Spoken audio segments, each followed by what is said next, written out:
મંત્રી વિશ્વ હિન્દુ પરિષદ સુરત વિભાગ સુરતના પાલ વિસ્તારમાં આવેલી ગ્રીન સિટી સોસાયટીના ક્લબ હાઉસની અંદર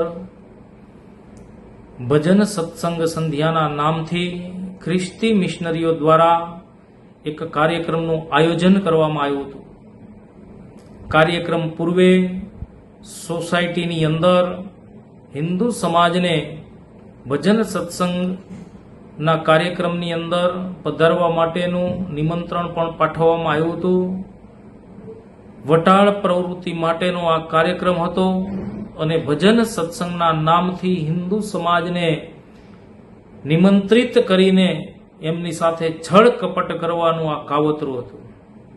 સ્થાનિક લોકો આ ભજન સત્સંગના કાર્યક્રમમાં આમંત્રણ હોવાથી ગયા હતા અને ધ્યાનમાં આવ્યું કે આ કોઈ ભજન સત્સંગનો કાર્યક્રમ નથી, પણ આ હિન્દુ સમાજને ધર્માંતરણ કરવા માટેની એક પ્રક્રિયા માટેનો યોજાયેલો આ કાર્યક્રમ છે।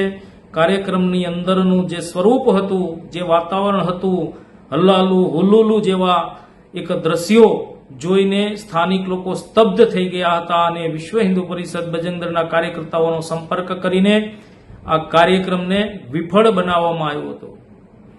આજે વિશ્વ હિન્દુ પરિષદ અને સ્થાનિક રહીશો દ્વારા આ સોસાયટીના જે ક્લબ હાઉસના જે હોલની અંદર આ કાર્યક્રમ થયો હતો, કાર્યક્રમનું આયોજન થયું હતું, એ હોલને ગંગાજળ છાંટીને એને ફરીથી શુદ્ધ કરવામાં આવ્યો છે અને આ પ્રકારની પ્રવૃત્તિ માટે જે કંઈ પણ દોષિતો છે એને સજા થવી જોઈએ। એના માટે સ્થાનિક લોકો આજે પોલીસને ફરિયાદ આપવા માટેનું પણ વિચારી રહ્યા છે।